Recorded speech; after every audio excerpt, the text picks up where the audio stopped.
ಕೋತಿಯನ್ನ ಸಾಮಾನ್ಯವಾಗಿ ನೀವೆಲ್ಲ ನೋಡಿರ್ತೀರ. ಅದು ಯಾವತ್ತೂ ಒಂದೇ ಕೊಂಬೆ ಮೇಲೆ ಸೈಲೆಂಟ್ ಆಗಿ ಕೂರೋದಿಲ್ಲ. ಒಂದು ಕೊಂಬೆಯಿಂದ ಇನ್ನೊಂದು ಕೊಂಬೆಗೆ, ಅಲ್ಲಿಂದ ಮತ್ತೊಂದು ಕೊಂಬೆಗೆ ಹೀಗೆ ನಿರಂತರವಾಗಿ ಜಂಪ್ ಮಾಡ್ತಾನೆ ಇರುತ್ತೆ. ಈಗ ಭಾರತದ ಅಪೋಸಿಷನ್ ಪಾರ್ಟೀಸ್ ಮತ್ತು ಅವರ ನಾಯಕರ ಸ್ಥಿತಿಯು ಅದೇ ರೀತಿಯಾಗಿದೆ. ಯಾವ ವಿಷಯದ ಮೇಲೂ ಅವರು ಹೆಚ್ಚು ಟೈಮ್ ಕೊಡೋದಿಲ್ಲ, ಹೆಚ್ಚು ಸ್ಟಿಕ್ ಆನ್ ಆಗೋದಿಲ್ಲ. ಇವತ್ತು ಒಂದು ಇಶ್ಯೂ ಆದ್ರೆ ನಾಳೆ ಇನ್ನೊಂದು ಇಶ್ಯೂ ಮತ್ತೆ ಮರುದಿನ ಮತ್ತೊಂದು ಇಶ್ಯೂ ಹೀಗೆ ಜಂಪ್ ಮಾಡ್ತಾನೆ ಇರ್ತಾರೆ. ಇವತ್ತಿನ ಡೇಟ್‌ನಲ್ಲಿ ದೇಶದಲ್ಲಿ ಸಾಕಷ್ಟು ಇಶ್ಯೂಸ್ ಇದಾವೆ. ಆದ್ರೆ ಅಪೋಸಿಷನ್ ಪಾರ್ಟೀಸ್ ಮಾತ್ರ ಕರ್ನಾಟಕದ ಬಿಜೆಪಿ ತರ ಸೋಮಾರಿ ಆಗ್ಬಿಟ್ಟಿದ್ದಾರೆ. ಕಾರಣ ಒಂದೇ. ಅವರು ಎತ್ತುವಂತಹ ಯಾವುದೇ ವಿಷಯದ ಮೇಲೂ ಅವರ ಕ್ರೆಡಿಬಿಲಿಟಿ ಉಳಿದಿಲ್ಲ. ಒಂದು ಸ್ಟ್ರಾಟಜಿ ಅಂತ ಕಾಣಿಸ್ತಾ ಇಲ್ಲ. ಅವರು ಯಾವ ವಿಷಯ ಎತ್ತಿದ್ರು ಜನರಲ್ಲಿ ಅದರ ಬಗ್ಗೆ ವಿಶ್ವಾಸ ಮೂಡ್ತಾ ಇಲ್ಲ. ಒಂದು ತೋರಿಕೆ ಅಂತ ಅನಿಸುತ್ತೆ. ಸುಮ್ಮನೆ ಕಾಟಾಚಾರಕ್ಕೆ ಅವರು ಪ್ರೊಟೆಸ್ಟ್ ಮಾಡ್ದಂಗೆ ಕಾಣಿಸುತ್ತೆ. ಈಗ ನೀಟ್ ಪೇಪರ್ ಲೀಕ್ ಪ್ರಕರಣವನ್ನೇ ತೆಗೆದುಕೊಳ್ಳಿ. ಅದು ವಿದ್ಯಾರ್ಥಿಗಳ ಭವಿಷ್ಯಕ್ಕೆ ಸಂಬಂಧಿಸಿದಂತ ಗಂಭೀರ ವಿಷಯವಾಗಿತ್ತು. ಆಗ ಅಭಿಜಿತ್ ದೀಪ್ಗೆ ಭಾರತಕ್ಕೆ ಬಂದು ಸೋನಂ ವಾಂಗ್ಚುಕ್ ಜೊತೆ ಒಂದು ಧರಣಿಯಿಂದ ಕೂತ್ಕೊಳ್ತಾನೆ. ನೋಡುತ್ತಲೇ ಅದು ದೊಡ್ಡ ಮೂವ್‌ಮೆಂಟ್ ಆಗಿ ಬದಲಾಗುತ್ತೆ. ನಂತರ ಧರ್ಮೇಂದ್ರ ಪ್ರಧಾನ್ ಅವರ ರೆಸಿಗ್ನೇಷನ್ ಕೂಡ ಆಗುತ್ತೆ. ಅಲ್ಲಿಂದ ಪಾರ್ಲಿಮೆಂಟ್‌ನಲ್ಲಿ ಕೇಂದ್ರ ಸರ್ಕಾರ ಎಕ್ಸಾಮ್‌ನಲ್ಲಿ ಆಗ್ತಿರುವಂತಹ ಪೇಪರ್ ಲೀಕ್ ಸಮಸ್ಯೆಯನ್ನು ತಡೆಯೋದಕ್ಕೆ ತಂದಿರುವಂತಹ ಹೊಸ ಬಿಲ್ ಬಗ್ಗೆ ಡಿಸ್ಕಷನ್ ಸ್ಟಾರ್ಟ್ ಆಗುತ್ತೆ. ಈ ಚರ್ಚೆ ನಡೀತಿದ್ದಾಗ ದೇಶದ ಲೀಡರ್ ಆಫ್ ಅಪೋಸಿಷನ್ ಎದ್ದು ನಿಂತು ಭಾಷಣ ಮಾಡಕ್ಕೆ ಸ್ಟಾರ್ಟ್ ಮಾಡ್ತಾರೆ. ಅವರ ಭಾಷಣದ ಮೇಲೆ ದೇಶದ ಜನರಿಗೆ ಒಂದು ನಿರೀಕ್ಷೆ ಇತ್ತು. ಆ ವ್ಯಕ್ತಿ ಬಿಲ್‌ನ ಪ್ರೊವಿಷನ್ಸ್ ಬಗ್ಗೆ ಮಾತಾಡ್ತಾರೆ. ಈ ಸಮಸ್ಯೆಗೆ ಒಂದು ರೋಡ್ ಮ್ಯಾಪ್‌ನ ಕೊಡ್ತಾರೆ. ಮುಂದೆ ಪೇಪರ್ ಲೀಕ್‌ಗಳನ್ನ ಹೇಗೆ ತಡೀಬಹುದು ಅನ್ನೋದ್ರ ಬಗ್ಗೆ ದೇಶಕ್ಕೆ ಒಂದು ಸ್ಪಷ್ಟ ಡೈರೆಕ್ಷನ್ ಕೊಡ್ತಾರೆ ಅಂತ ನಿರೀಕ್ಷೆ ಇತ್ತು ಜನರಲ್ಲಿ. ಯಾಕಂದ್ರೆ ಭಾರತದ ಕಾಂಟೆಕ್ಸ್ಟ್‌ನಲ್ಲಿ ನೋಡಿದ್ರೆ ನಾವು ಬ್ರಿಟಿಷ್ ಪಾರ್ಲಿಮೆಂಟರಿ ಸಿಸ್ಟಮ್‌ನ ಅಡಾಪ್ಟ್ ಮಾಡ್ಕೊಂಡಿದ್ದೀವಿ. ಆ ವ್ಯವಸ್ಥೆಯಲ್ಲಿ ಲೀಡರ್ ಆಫ್ ಅಪೋಸಿಷನ್‌ನ ಶಾಡೋ ಪ್ರೈಮ್ ಮಿನಿಸ್ಟರ್ ಅಂತ ಕರಿತೀವಿ. ಅಂದ್ರೆ ಅವರು ಪ್ರಧಾನಮಂತ್ರಿ ನೆರಳು ಅಂತ ಕರಿತೀವಿ. ಸರ್ಕಾರದ ಪ್ರತಿಯೊಂದು ಪಾಲಿಸಿ ಮತ್ತು ಬಿಲ್‌ಗೆ ಪರ್ಯಾಯ ದೃಷ್ಟಿಕೋನ, ಪರ್ಯಾಯ ಪರಿಹಾರ ಮತ್ತು ಉತ್ತಮ ರೋಡ್ ಮ್ಯಾಪ್ ನೀಡಬೇಕಾದ ಜವಾಬ್ದಾರಿ ಅವ್ರ ಮೇಲಿದೆ. ಆದ್ರೆ ಒಬ್ಬ ವ್ಯಕ್ತಿ ಈಗಿನ ಪರಿಸ್ಥಿತಿಯಲ್ಲಿ ಒಬ್ಬ ಪ್ರೈಮ್ ಮಿನಿಸ್ಟರ್‌ಗೆ ಇರಬೇಕಾದಂತ ಮೆಚುರಿಟಿನ ತೋರಿಸುತ್ತಾ ಈ ಬಿಲ್‌ನ ಪ್ರೊವಿಷನ್ ಬಗ್ಗೆ ಚರ್ಚೆ ಮಾಡಬೇಕಾಗಿತ್ತು. ಬಿಲ್‌ನಲ್ಲಿ ಏನೇನು ಪ್ರೊವಿಷನ್ಸ್ ಇದಾವೆ ಅನ್ನೋದನ್ನ ವಿವರಿಸೋದ್ರ ಜೊತೆಗೆ ಅದರಲ್ಲಿ ಇರುವಂತಹ ಶಾರ್ಟ್ ಕಮಿಂಗ್ಸ್ ಅಂದ್ರೆ ಕುಂದುಕೊರತೆಗಳು ಏನು ಅನ್ನೋದನ್ನ ಹೇಳಬೇಕಾಗಿತ್ತು. ಅಷ್ಟೇ ಅಲ್ಲ, ಆ ಶಾರ್ಟ್ ಕಮಿಂಗ್ಸ್‌ನ ಹೇಗೆ ಓವರ್‌ಕಮ್ ಮಾಡಬಹುದು ಅನ್ನೋದಕ್ಕೆ ಒಂದು ಸ್ಟ್ರಾಟಜಿಯನ್ನ ದೇಶದ ಮುಂದೆ ಇಡಬಹುದಾಗಿತ್ತು. ಒಂದು ಕ್ಷಣ ಕಾಂಗ್ರೆಸ್ ಅಧಿಕಾರದಲ್ಲಿದ್ರೆ ಈ ಎಕ್ಸಾಮ್ ಪೇಪರ್ ಲೀಕ್‌ನ ಇಶ್ಯೂಡ್ ಇಟ್ಕೊಂಡು ಇದನ್ನ ತಡೆಯೋದಕ್ಕೆ ಯಾವ ರೀತಿಯ ಪಾಲಿಸೀಸ್‌ನ ಅನುಸರಿಸ್ತಾ ಇದ್ರು, ಯಾವ ರಿಫಾರ್ಮ್ಸ್ ತರ್ತಾ ಇದ್ರು, 1, 2, 3, 4 ಹೀಗೆ ಕನಿಷ್ಠ ಪಕ್ಷ ಒಂದು 10 ಪಾಯಿಂಟ್ಸ್‌ನ ದೇಶದ ಮುಂದೆ ಇಡಬಹುದಾಗಿತ್ತು. ಆದ್ರೆ ಇವೆಲ್ಲದರ ಬದಲು ಯಾವಾಗ್ಲೂ ಆಗೋದೇ ಮತ್ತೆ ಆಯ್ತು. ಕಳೆದ ಸುಮಾರು 5ರಿಂದ 10 ವರ್ಷಗಳ ಅವಧಿಯಲ್ಲಿ ಸಂಸತ್‌ನಲ್ಲಿ ಯಾವುದೇ ಗಂಭೀರ ವಿಷಯದ ಬಗ್ಗೆ ಚರ್ಚೆ ನಡೆದಾಗ್ಲೂ ಅಪೋಸಿಷನ್ ಪಾರ್ಟೀಸ್ ರಾಜಕೀಯದಲ್ಲಿ ಒಂದು ಪೆಕ್ಯುಲಿಯರ್ ಫಾರ್ಮ್ ಆಫ್ ಪೊಲಿಟಿಕ್ಸ್ ಪದೇ ಪದೇ ಕಾಣಿಸಿಕೊಂಡಿದೆ. ಅದೇನಂದ್ರೆ ಪೊಲಿಟಿಕ್ಸ್ ಆಫ್ ಸೆನ್ಸೇಷನಲೈಸೇಷನ್. ಈ politics of sensationalisation ultimate objective ಏನಂದ್ರೆ ಪಾರ್ಲಿಮೆಂಟ್‌ನಲ್ಲಿ ಯಾವ ಪಾಯಿಂಟ್ ಬಗ್ಗೆ ಡಿಸ್ಕಷನ್ ನಡೀತಿದೆಯೋ ಅದನ್ನ ಸಂಪೂರ್ಣವಾಗಿ ಬಿಟ್ಟು ಉಳಿದಂತ ಎಲ್ಲಾ ವಿಷಯಗಳ ಬಗ್ಗೆ ಮಾತನಾಡೋದು. ಅದರಲ್ಲೂ ಈ ಮೊಮೆಂಟ್‌ಗೆ ಪಾರ್ಲಿಮೆಂಟ್‌ನಲ್ಲಿ ಡಿಸ್ಕಸ್ ಆಗ್ತಿರೋ ವಿಷಯಗಳನ್ನೇ ಎಳೆತಂದು ಚರ್ಚೆ ಮಾಡೋದು. ಇವಾಗ ಆಗ್ತಾ ಇರೋದು ಅದೇ. ಈಗ ಪೇಪರ್ ಲೀಕ್ ವಿಷಯ ಅಪೋಸಿಷನ್ ಕೈಯಿಂದ ಸಂಪೂರ್ಣವಾಗಿ ಕೈ ಜಾರಿ ಹೋಗಿದೆ. ಈ ವಿಷಯದಲ್ಲಿ ನಮಗೆ ಯಾವುದೇ ಪಬ್ಲಿಕ್ ಸಪೋರ್ಟ್ ಸಿಗೋದಿಲ್ಲ ಅಂತ ಅವರಿಗೆ ಅರ್ಥ ಆಗಿದೆ. ಆದ್ರಿಂದ ಅವರು ಮತ್ತೆ ಹಿಂತಿರುಗಿದ್ದು ರಾಮ ಮಂದಿರದ ಡೊನೇಷನ್ ಬಾಕ್ಸ್ ಕಳ್ಳತನದ ಇಶ್ಯೂ ಬಗ್ಗೆ. ಇಲ್ಲಿ ರಾಜಕೀಯ ನಾಟಕ ನಡೀತಾ ಇದೆ. ಪಪ್ಪು ಯಾದವ್ ಉರ್ಫ್ Rajesh Ranjan, the very infamous Bahubali and extortionist ಅನ್ನೋ ರೀತಿಯಲ್ಲೇ ಜನರಲ್ಲಿ ಗುರುತಿಸಿಕೊಂಡಿರುತ್ತ ಮತ್ತು ಕೊಲೆ, ಅಪಹರಣ, ಬೆದರಿಕೆ ಸೇರಿದಂತೆ ಅನೇಕ ಕ್ರಿಮಿನಲ್ ಕೇಸಸ್ ಇರುವಂತಹ ವ್ಯಕ್ತಿ ಈ ಪಪ್ಪು ಯಾದವ್. ಅಂತಹ ಪಪ್ಪು ಯಾದವ್ ಕೇಸರಿ ಬಟ್ಟೆ ಹಾಕಿ ಪಾರ್ಲಿಮೆಂಟ್ ಮುಂದೆ ಒಂದು ಡೊನೇಷನ್ ಬಾಕ್ಸ್ ಇಟ್ಕೊಂಡು ಕೂರ್ತಾನೆ. ನಂತರ ರಾಹುಲ್ ಗಾಂಧಿ ಸೇರಿದಂತೆ ಅಪೋಸಿಷನ್ ಹಲವು ನಾಯಕರು ಬಂದು ಆ ಡೊನೇಷನ್ ಬಾಕ್ಸ್‌ಗೆ ಹಣ ಹಾಕ್ತಿರುವಂತೆ ಆಕ್ಟಿಂಗ್ ಮಾಡ್ತಾರೆ. ಡೊನೇಷನ್ ಬಾಕ್ಸ್‌ಗೆ ಬಿದ್ದಂತ ಹಣವನ್ನ ತೆಗೆದುಕೊಂಡು ಪಪ್ಪು ಯಾದವ್ ತನ್ನ ಪಾಕೆಟ್‌ಗೆ ಹಾಕೊಳ್ಳುವಂತ ಡ್ರಾಮಾ ಮಾಡ್ತಾನೆ. ಇಲ್ಲಿ ಮಾಡ್ತಿರೋ ಡ್ರಾಮಾ ಬಿಜೆಪಿ ವಿರುದ್ಧ ಅಲ್ಲ, ಇದು ರಾಮ ಮಂದಿರದಲ್ಲಿ ನಡೆದಂತ ಕಾಣಿಕೆ ಕಳ್ಳತನದ ವಿಷಯದ ಬಗ್ಗೆನೂ ಕೂಡ ಇರಲಿಲ್ಲ. ಇಲ್ಲಿ ಹುಟ್ಟುವಂತ ಪ್ರಶ್ನೆ ಕೇವಲ ಪಪ್ಪು ಯಾದವ್ ಕೇಸರಿ ವಸ್ತ್ರ ಧರಿಸಿ ಪ್ರತಿಭಟನೆ ಮಾಡಿದ್ರ ಬಗ್ಗೆ ಅಲ್ಲ.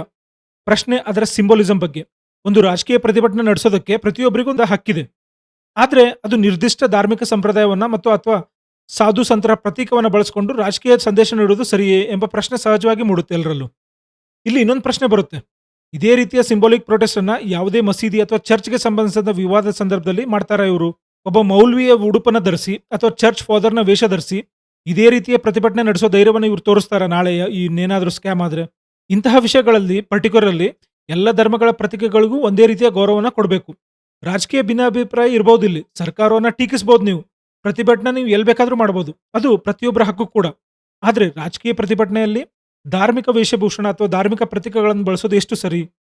ಪ್ರತಿಭಟನೆ ಮಾಡೋದು ಒಂದು ಹಕ್ಕು. ಆದ್ರೆ ಸಾಧು ಸಂತರ ಪ್ರತಿನಿಧಿಯಾಗಿ ತಮ್ಮನ್ನು ತೋರಿಸಿಕೊಂಡು ಪ್ರತಿಭಟನೆ ನಡೆಸೋದು ಮತ್ತೊಂದು ವಿಷಯ. ಈ ಎರಡರ ನಡುವೆ ಒಂದು ಥಿನ್ ಬಾರ್ಡರ್ ಇದೆ. ಆ ಬಾರ್ಡರ್‌ನ ದಾಟಿದಾಗ ಅದು ಕೇವಲ ರಾಜಕೀಯ ಪ್ರತಿಭಟನೆ ಆಗೋದಿಲ್ಲ. ರಾಜಕೀಯದಲ್ಲಿ ಡ್ರಾಮಾಬಾಜಿ ಇರ್ಬೋದು. ಊಟದಲ್ಲಿ ಉಪ್ಪು ಇರೋ ಹಾಗೆ. ರಾಜಕೀಯದಲ್ಲೂ ಸ್ವಲ್ಪ ಡ್ರಾಮಾ ನಡಿಬಹುದು. ಆದ್ರೆ ಡ್ರಾಮಾ ಮಾಡೋದ್ರಿಂದ ರಾಜಕೀಯ ನಡ್ಸೋಕ್ಕಾಗಲ್ಲ. ಇದು ಮೊದಲ ಸಲವೂ ಅಲ್ಲ, ಎರಡನೇ ಸಲವೂ ಅಲ್ಲ. ಈ ವಿಷಯದಲ್ಲಿ ಕಾಂಗ್ರೆಸ್‌ಗೆ ಸಾಕಷ್ಟು ಅನುಭವ ಇದೆ. 1993ರಲ್ಲಿ Mulayam Singh Yadav UPA Uttar Pradesh chief minister ಆಗಿದ್ದ ಕಾಲದಲ್ಲಿ ಆಗ ಅಯೋಧ್ಯೆಯನ್ನ ಫೈಜಾಬಾದ್ ಅಂತ ಕರಿತಾ ಇದ್ರು. ಆ ಸಮಯದಲ್ಲಿ ಕಾಂಗ್ರೆಸ್ ಸಪೋರ್ಟ್ ಇಂದನೇ ಬೆಳೆದಂತ ಸಂಸ್ಥೆ ಸಹಮತ್. ಅದು ಫೈಜಾಬಾದ್‌ನಲ್ಲಿ ಒಂದು ಪ್ರದರ್ಶನನ ಆಯೋಜನೆ ಮಾಡಲಾಗಿತ್ತು. ಆಗ ಶಬ್ನಮ್ ಹಾಶ್ಮಿ ಅವರಿಗೆ ಕೇಂದ್ರದ ಹ್ಯೂಮನ್ ರಿಸೋರ್ಸ್ ಡೆವಲಪ್ಮೆಂಟ್ ಮಿನಿಸ್ಟ್ರಿಯಿಂದ ಸ್ವಲ್ಪ ಹಣ ಮತ್ತೆ ಫಂಡಿಂಗ್ ದೊರಕಿತ್ತು. ಅದೇ ಹಣದಿಂದ ಅಲ್ಲಿ ಕಾರ್ಯಕ್ರಮ ಮಾಡಲಾಗಿತ್ತು ಫೈಜಾಬಾದ್‌ನಲ್ಲಿ. ಈ ಸಹಮತ್ ಫೌಂಡೇಶನ್ ಇಂದ. ಅದು ಸಾಮಾನ್ಯ ಜಾಗದಲ್ಲಿಲ್ಲ. ಅಯೋಧ್ಯೆಯಲ್ಲಿ ಆ ಪ್ರದರ್ಶನ ನಡೆಸಲಾಗಿತ್ತು. ಆ ಎಕ್ಸಿಬಿಷನ್ ಅಲ್ಲಿ ಶ್ರೀರಾಮ ಮತ್ತು ಸೀತಾದೇವಿ ಇವರಿಬ್ರು ಅಣ್ಣ ತಂಗಿ ಎಂದು ಈ ಸಹಮತ್ ಫೌಂಡೇಶನ್‌ನ ಕೋಆರ್ಡಿನೇಟರ್ ಆಗಿದ್ದ ಶಬ್ನಮ್ ಹಾಶ್ಮಿ ಅವರು ಪೋರ್ಟ್ರೇ ಮಾಡ್ತಾರೆ ಒಂದು ಡ್ರಾಮಾ ಮೂಲಕ ಅಲ್ಲಿ. ಇದೇನಾ ಕಾಂಗ್ರೆಸ್‌ನ ಸನಾತನ ಬಗ್ಗೆ ಇರುವಂತಹ ಒಂದು ಆಲೋಚನೆ? ಇದೇನಾ ಕಾಂಗ್ರೆಸ್ ಶ್ರೀರಾಮನ ಬಗ್ಗೆ ಇರುವಂತಹ ಒಂದು ಮನೋಭಾವ ಅಂತ ಜನರಲ್ಲಿ ಪ್ರಶ್ನೆ ಮೂಡುತ್ತೆ. ಈಗ ಈ ಒಂದು ವಿಷಯದಿಂದಲೇ ನೀವು ಅಂದಾಜು ಮಾಡಬಹುದು. ಇವರು ಮತ್ತೆ ಮತ್ತೆ ಒಂದು ದಿನ ನಾವು ಸರ್ಕಾರಕ್ಕೆ ಬರ್ತೀವಿ ಅಂತ ಹೇಳ್ಕೊಳ್ತಾರೆ. ಬನ್ನಿ ಸರ್ಕಾರಕ್ಕೆ ಬನ್ನಿ, ಆಫ್ ಕೋರ್ಸ್ ಬನ್ನಿ. ನಿಮ್ಮನ್ನ ಸರ್ಕಾರಕ್ಕೆ ಬರದಂತೆ ಯಾರು ತಡಿತಾನೂ ಇಲ್ಲ ಇಲ್ಲಿ.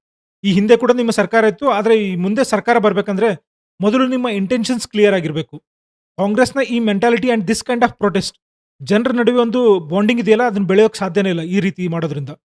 ಆದ್ರೆ ರಾಜ್ಯದಲ್ಲಿನ ಕಾಂಗ್ರೆಸ್ ನಾಯಕತ್ವವು ಸಂಪೂರ್ಣ ಭಿನ್ನವಾಗಿದೆ. ಅಂದ್ರೆ ಕರ್ನಾಟಕ ಕಾಂಗ್ರೆಸ್‌ನಲ್ಲಿ. ಕರ್ನಾಟಕ ಕಾಂಗ್ರೆಸ್‌ನ ರಾಜ್ಯ ನಾಯಕರು ಹೆಚ್ಚು ಆಕ್ಟಿವ್ ಆಗಿದ್ದಾರೆ ಮತ್ತು ಹಾರ್ಡ್ ವರ್ಕರ್ಸ್ ಕೂಡ. ಹೀಗಾಗಿಯೇ ಕೇಂದ್ರದಲ್ಲಿನ ಕಾಂಗ್ರೆಸ್ ನಾಯಕತ್ವದ ಸ್ಥಿತಿಗತಿ ಏನೇ ಇದ್ರೂ ಕರ್ನಾಟಕದಲ್ಲಿ ಕಾಂಗ್ರೆಸ್ ಅಧಿಕಾರದಲ್ಲಿದೆ ಇವತ್ತಿನ ಡೇಟ್‌ನಲ್ಲಿ. ಹಾಗಾಗಿ ಅಪೋಸಿಷನ್ ಲೀಡರ್ ರಾಹುಲ್ ಗಾಂಧಿ ಅವರು ತಮ್ಮನ್ನ ಒಂದು ಕ್ರೆಡಿಬಲ್ ಆಲ್ಟರ್ನೇಟಿವ್ ಆಗಿ ತಯಾರಿಸಿಕೊಳ್ಳೋವರೆಗೂ ಮತ್ತು ಒಬ್ಬ ಸೀರಿಯಸ್ ಪೊಲಿಟಿಷಿಯನ್ ಅನ್ನೋ ಒಂದು ಇಮೇಜ್ ಅಡಿಯಲ್ಲಿ ಎಸ್ಟಾಬ್ಲಿಷ್ ಮಾಡಿಕೊಳ್ಳೋವರೆಗೂ ಒಂದು ವಿಷಯ ನೆನ್ಪಿಟ್ಕೊಳ್ಳಿ. ದೇಶದಲ್ಲಿ ಅಕ್ಸೆಪ್ಟಬಿಲಿಟಿ ಅಂತ ಸಿಗೋದು ದೂರದ ಮಾತು. ಅದು ಸ್ಪೆಷಲಿ ರಾಹುಲ್ ಗಾಂಧಿ ಅವರಿಗೆ.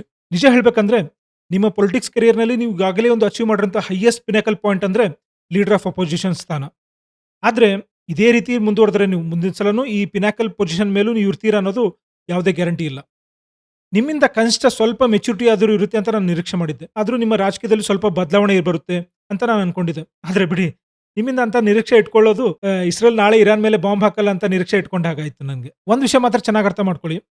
ಇಷ್ಟು serious paper leak issue and Rama ಮಂದಿರ ಡೊನೇಷನ್ ಇಶ್ಯೂ ಮೇಲೆ ಲೀಡರ್ ಆಫ್ ಅಪೋಸಿಷನ್ ತೋರಿಸಿದ ಈ ರೀತಿಯ ವಿಷನ್‌ಲೆಸ್ ಥಿಂಕಿಂಗ್ ಅಂಡ್ ಅವಹೇಳನಕಾರಿ ಬೀದಿ ನಾಟಕ ನೋಡಿದ ಮೇಲೆ ನನಗೆ ಒಂದು ವಿಷಯ ಕನ್ಫರ್ಮ್ ಆಗಿದೆ.